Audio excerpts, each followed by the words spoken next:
আমাকে যে মানুষটি বিয়ে করলো তার আগের স্ত্রীর একটা ছেলের সন্তান আছে। তার স্ত্রী মারা গেছে। এখন তার ছেলেটিকে দেখাশোনা করার জন্য আমাকে বিয়ে করেছে। ছেলেটার নাম সাজু, বয়স 11-12 বছর হবে। আমিও জেনেই বিয়ে করেছিলাম। আমার স্বামী আমায় বিয়ে করেছিল তার কারণ তার ছেলে সাজুকে দেখাশোনা করার জন্য। কিন্তু সাজু ছেলেটি আমার দিকে খারাপ দৃষ্টিতে চেয়ে থাকত। আমি বুঝতে পারতাম সে আমার কাছে কি চায়। একদিন স্বামী একটা কাজে শহরে চলে গেলেন, আর এর মধ্যে বাড়িতে কেউ ছিল না। রাতে সাজু বলল, মা, আমি আমার রুমে একা ঘুমাতে পারবো না। অথচ তার বাবা বাড়িতে থাকতে সে তার নিজের রুমে ঘুমাতো। আমার রুমে ঘুমানোর জন্য আমায় প্রতি রাতে বলতো আমার আসল মা বেঁচে থাকলে আমাকে না করতে পারতো না। তুমি মুখে মুখে না করে দিলে এসব বলে কান্না করতে লাগলো। আমি বলেছিলাম, এখন তুমি বড় হয়েছ, তোমার আলাদা রুমেই ঘুমাতে যাওয়া উচিত। সাজু মাঝে মাঝে আবদার করতো আমি যেন তাকে গোসল করিয়ে দেয়। একদিন তার কান্না দেখে এবং কেন আমার রুমে ঘুমাতে চায় এই বিষয়টা জানার জন্য আমি বললাম, ঠিক আছে, তুমি আজ আমার রুমে থাকবে। রাত যখন 2টা বাজে তখন সাজু আমার সাথে যা করেছিল তা শুনলে তোমাদের চোখ কপালে উঠে যাবে। তাহলে আসল ঘটনাটা বলি। আজ আমার বিয়ে হয়েছে। বাকি সব নতুন বধূর মতো আমিও আমার বাসরাতে বসে আছি। কিন্তু আজ আমার মনে নেই কোনো সংকোচ, নেই কোনো স্বপ্ন, আর নেই নতুন সংসার সাজানোর ইচ্ছা। কারণ আজ প্রথমবার নয় যে আমি এভাবে নতুন বধূ সেজে বসে আছি। এর আগেও ছিল এরকম একটি রাত যে কারো জন্য এভাবেই বসেছিলাম। আজ হয়তো সব একই রকম, শুধু মানুষটি বদলে গেছে। হঠাৎ দরজা থেকে কারো আসার আওয়াজ শুনলাম। সে আর কেউ নয়, আমার নতুন স্বামী শাহজাহান। আমি উঠে সালাম করলাম। শাহজাহান বলল, সালাম করা লাগবে না, বরং আপনি বিছানায় যেয়ে শুয়ে পড়ুন, আমিও সোফায় শুয়ে পড়ি। সালমা বলল, না না, আপনি বিছানায় ঘুমান, আমি সোফায় থাকতে পারবো। শাহজাহান বলল, দেখুন, আমরা দুজনের কেউ এ বিয়েটা মানি না। দুজনেরই আলাদা আলাদা কারণ আছে বিয়েটি করার, কিন্তু আমরা একজন অন্যজনের সম্মান তো করি। আর আমি এরকম ব্যক্তি না যে নিয়ে আরামে বিছানায় ঘুমাবে আর কোনো মেয়েকে এভাবে সোফায় কষ্ট করে ঘুমোতে দিবে। আপনি আমার স্ত্রী, তাই আপনার খেয়াল রাখা আমার দায়িত্ব। আর আপনি যদি আমার এতটুকু সম্মান করেন তবে বিছানায় যেয়ে ঘুমিয়ে পড়ুন। আমিও মাথা নেড়ে সম্মতি দিলাম আর বিছানায় যেয়ে শুয়ে পড়লাম। এবার বলি আমাদের বিয়েটা কিভাবে হলো। মিস্টার শাহজাহান চৌধুরী শহরের অনেক বড় একজন ব্যবসায়ী। আমাদের বিয়েটা পরিবারের সম্মতিতেই হয়েছে। বলতে গেলে পরিবারের জন্যই হয়েছে। অবশ্য আমাদেরও অসম্মতি ছিল না। আজ আমরা দুজনে এক পবিত্র বন্ধনে আবদ্ধ, কিন্তু এ বন্ধনে কোনো মনের জায়গা নেই। কারণ আমাদের দুজনের মনেই যে অন্য কারো নাম আগে থেকেই লেখা। মানে দুইজনের মন অন্য কারো মায়ায় জড়িত। অন্য কারো কাছে আমাদের মন বন্ধক রয়েছে। ভাবতেই চোখ দিয়ে এক ফোঁটা জল বয়ে গেল। বিয়েটা দুজনেই করেছি, কিন্তু এ বিয়েতে কোনো ভালোবাসা নেই, শুধু রয়েছে দায়িত্ব। তা নিয়ে আমাদের বিয়ের আগেই চুক্তি হয়েছিল। উনি আমার দায়িত্ব নিবে, আর আমি উনার পরিবারের আর উনার ছেলের। উনার ছেলে সাজু, উনার আর কলি আপুর ছেলে। কলি আপুকে তাই তো ভাবছেন? শাহজাহানের প্রথম স্ত্রী, তিনি এখন আর এই পৃথিবীতে নেই। 3 বছর আগেই ইহকাল থেকে পরকালে প্রস্থান করেছে। বিয়ের আগে তার ছবি দেখে জানতে পারলাম সে আর আমি একই ভার্সিটিতে ছিলাম, আর শাহজাহানও, তারা আমার সিনিয়র ছিল। শাহজাহানের সাথে কখনো দেখা না হলেও কলি আপুর সাথে প্রায়ই দেখা হতো। সরি দেখা বললে ভুল হবে, ঝগড়া হতো। উনি আমাকে তেমন একটা দেখতে পারতেন না, এর কারণ ও আছে, আমি অনেক দুষ্ট প্রকৃতির ছিলাম। আর উনার সব টাইটেল নাকি চুরি করেছিলাম, তা উনি শুধু ভাবতেন অবশ্য। আজও হয়তো থাকলে আমার সাথে ঝগড়া করতেন, উনার স্বামীকে চুরি করেছি বলে অপবাদও দিতেন। কিন্তু উনার স্বামীর উপর তো আমার কোনো অধিকারই নেই, কারণ আমি উনাকে নিজের স্বামী মানতে পারিনি। বিয়েটা করেছি শুধু পরিবারের জন্য আর আকলিনের জন্য। সাজু এখন 11 বছরের ছেলে, ক্লাস 5-এ পড়ে, দেখতে একদম তার বাবার মতো। যেমন সুন্দর তেমনই মায়াবী দেখতে, বিশেষ করে তার চোখ দুটি। শাহজাহানের ভাবি থেকে শুনেছি শাহজাহানের চোখে নাকি অনেক মায়া, কিন্তু কখনোই তাকাইনি, কারণ এখন আর কারো মায়ায় পড়তে চাই না। একবার পরে অনেক কেঁদেছি, আর কাঁদার ইচ্ছা নেই, আর না কষ্ট সহ্য করার ক্ষমতা আছে। থাক, এসব বাদ দিয়ে এখন ঘুমিয়ে পড়ি। ঘুম থেকে উঠলাম সকালের আলো যখন চোখে এসে পড়ল। উঠে দেখি শাহজাহান এখনো ঘুমোচ্ছে, কিন্তু জানালা থেকে আসা আলো তার ঘুমে বিঘাত দিচ্ছে। তাই পর্দা বন্ধ করে নিয়ে আসলাম, এসে রেডি হয়ে বাইরে চলে আসলাম। এসে দেখি আমার শাশুড়ি মা আর ভাবি আগে থেকেই উঠেছে। মা, আরে বৌমা তুমি এত সকালে কেন? সালমা বলল, আসলে মা ঘুম ভেঙে গিয়েছিল তাই। ভাবি, তা ঠিক আছে, কিন্তু আমাদের নতুন বউ, না কোনো সাজ না কোনো গয়না। যাও পরে আসো।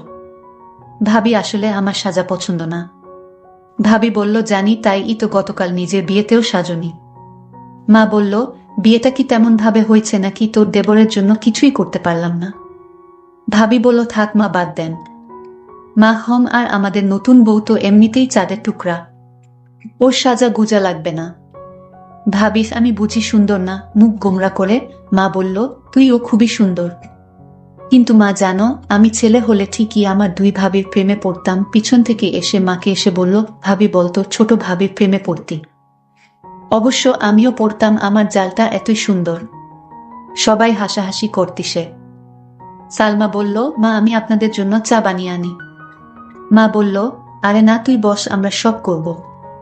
সালমা বলল, মা আমার ভালো লাগে না এমনি বসে থাকলে। মা কিন্তু। সালমা, প্লিজ মা। ভাবি বলল, আচ্ছা তাহলে আমি সাহায্য করি, আর সাথে অনেক গল্পও করব, কেমন? সালমা, আচ্ছা। সালমা চা বানালো আর রানু ও ভাবির সাথে গল্প করল। আসলে গল্প করছিল না, শুধু শুনছিল। চা বানানো শেষে নিয়ে আসে। এসে দেখে মা, বাবা আর শাহজাহানের ভাইয়া বসে আছে। বসে বসে গল্প করছে। সবাইকে চা দিল। বাবা, বাহ, অনেক মজা হইছে, তোমার মার চায়ের থেকেও মজা হইছে। ইমন, হ্যাঁ, অনেক অনেক ভালো হইছে। রানুকে একটু চা বানানো শিখিয়ে দিয়ে। কি বানায় টেস্ট বুঝি না। রানু, কি এত বড় কথা? কাল থেকে 7 দিন তোমার চা বন্ধ।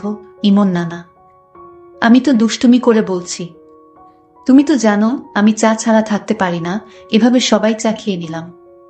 তারপর আমি আমার স্বামীর রুমে গেলাম, গিয়ে দেখি অবাক কাণ্ড।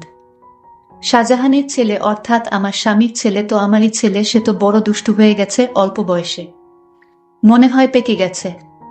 গিয়ে দেখি একটা পুতুল হাতে নিয়ে বলছে, তুমি কবে আমার হবে মা? আমার কবে আমায় কাছে টেনে নিবে? আমি যে আর সইতে পারছি না মা। আমি অবাক হয়ে তার কথাগুলো শুনতে পেলাম। কোনো মাকে সে চাই, আর মার কাছে তার কিসের চাওয়া?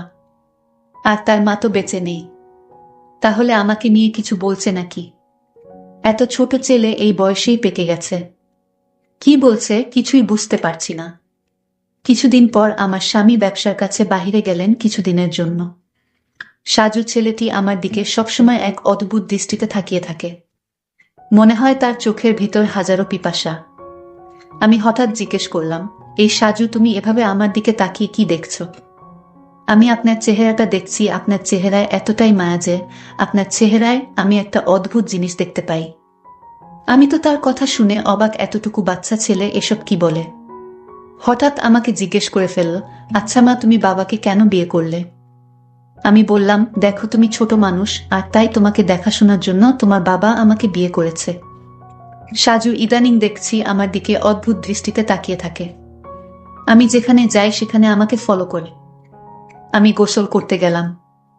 সাজু বলতেছে, মা, অনেক দিন হলো আমার মা আমাকে গোসল করিয়ে দেয় না, আমাকে ভাতও খাওয়াইয়া দেয় না। মা, তুমি তো আমার মা, যেহেতু আমার আগের মা মারা গেছে। এখন আমার মা হিসেবে আমার আব্বু তোমাকে বিয়ে করে এনেছে মায়ের শূন্যতা পূরণ করার জন্য। মা, আমাকে তোমার হাতে গোসল করিয়ে দাও। আমি বললাম, দেখো সাজু, তুমি যখন ছোট ছিলে তখন তোমার মা তোমাকে গোসল করিয়ে দিত। আর এখন তো তুমি বড় হয়েছ, তুমি নিজ হাতে গোসল করতে শিখো। আর তুমি এখন বড় হয়েছে, তাই এখন আর আমি তোমাকে কিভাবে গোসল করিয়ে দেয়? তুমি নিজেই করতে পারবে বাবা। থাক মা, পর কখনো মা হয় না। আমি বুঝতে পারলাম আমাকে তোমার কোনো হেল্প করতে হবে না। এই বলে সাজু চলে গেল।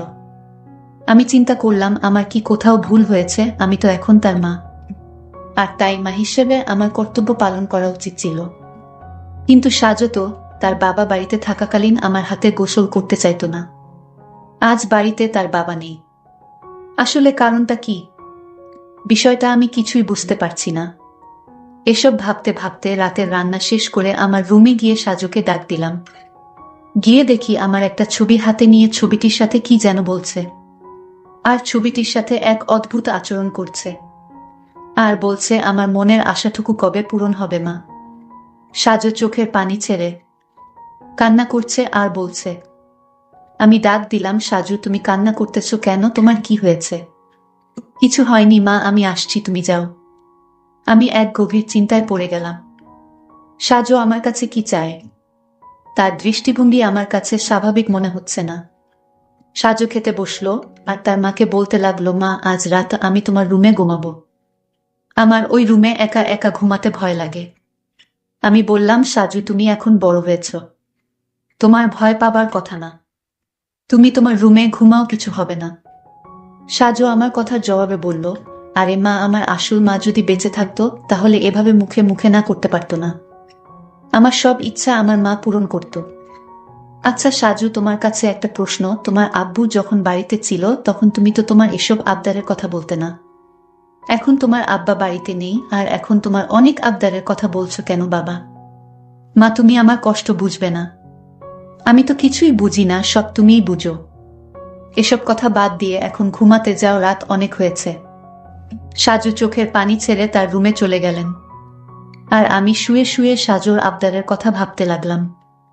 সাজু আমার রুমে ঘুমাতে চায়, তার নাকি নিজের রুমে থাকতে ভয় করে। আবার বলে তাকে গোসল করিয়ে দিতে, আমার ছবিটি হাতে নিয়ে ছবিটির সাথে গুনগুনিয়ে কি জানি বলে। না, আমি কিছুই ভাবতে পারছি না। এসব ভাবতে ভাবতে আমার কিছুতেই ঘুম আসছে না। হঠাৎ সাজুর রুমে একটা আওয়াজ শুনতে পেলাম। আমি জানালা দিয়ে উকি দিয়ে দেখি ছবিটি হাতে নিয়ে ছবির সাথে এক অন্য রকম আচরণ করছে, আর মাঝে মাঝে হাসছে, আবার কান্নাও করতেছে। আমি এসব ভাবতে ভাবতে পাগলের মতো হয়ে গেলাম, কিছুতেই ঘুমাতে পারছিলাম না। কিন্তু হঠাৎ আমার মাথায় একটা বুদ্ধি এলো। আসলে সাজু আমার কাছে কি চায় তাই আমার জানতে হবে। তাই আমি সিদ্ধান্ত নিলাম, আমি আমার রুমে তাকে থাকতে দিব। আর আমি ঘুমাবো না, ঘুমের ভান করে থাকবো। তাহলেই বুঝতে পারবো আসলে সাজু আমার কাছে কি চায়, তা স্পষ্ট হয়ে যাবে। তারপর দিন আমি সাজুকে বললাম, সাজু আজ তোমাকে আমার নিজের হাতে খাবার খাইয়ে দিব, তুমি খাবে না? না মা, আমি তোমার হাতের খাবার খাবো না, কারণ তুমি আমার আবদার পূরণ করো না। ঠিক আছে বাবা, তোমার সব কথা রাখবো, তুমি এবার আমার হাতে রান্না করা খাবার খেয়ে নাও।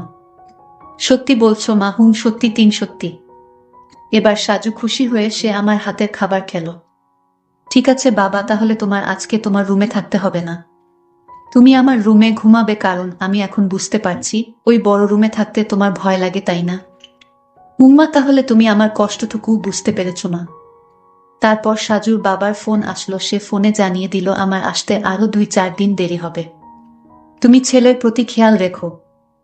আমি মনে মনে একটু খুশিই হইলাম, কারণ যদি আমার স্বামী এসে পড়তো তাহলে সাজু আমার কাছে কি চায় তা হাতে নাতে ধরতে পারতাম না। ভালোই হলো।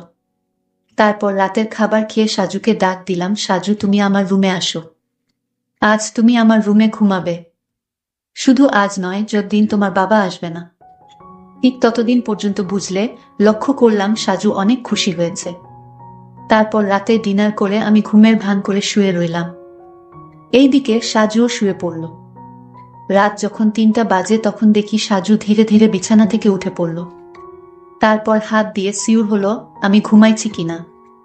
তারপর ধীরে ধীরে আমার কাপড়ের আঁচলটা বের করল, কারণ কাপড়ের আঁচলে আমার ঘরের আলমারির চাবি ছিল। আমি যেন টের না পাই, আর তাই সে ধীরে ধীরে চাবিটা আঁচল থেকে তার হাতে নিয়ে নিল। তারপর আলমারিতে থাকা তার মায়ের স্বর্ণ গহনা ছিল, আর আলমারিটা খুলে সকল স্বর্ণ অলংকার সে একটা শপিং ব্যাগে নিয়ে নিল। ব্যাগটি তার রুমে নিয়ে রেখে আসলো। তারপর আঁচলে চাবিটা বেঁধে রেখে দিল। তারপর ঘুমিয়ে পড়ল। আমি ঘুম থেকে জেগে উঠি, এটা কি করলো? এতটুকু একটা ছেলের সাহস দেখে আমি অবাক হচ্ছি, সে সব স্বর্ণ অলংকার চুরি করলো। আর এই বয়সে তার এত স্বর্ণ বা টাকার দরকার কেন? আমি তাকে কিছুই বলিনি।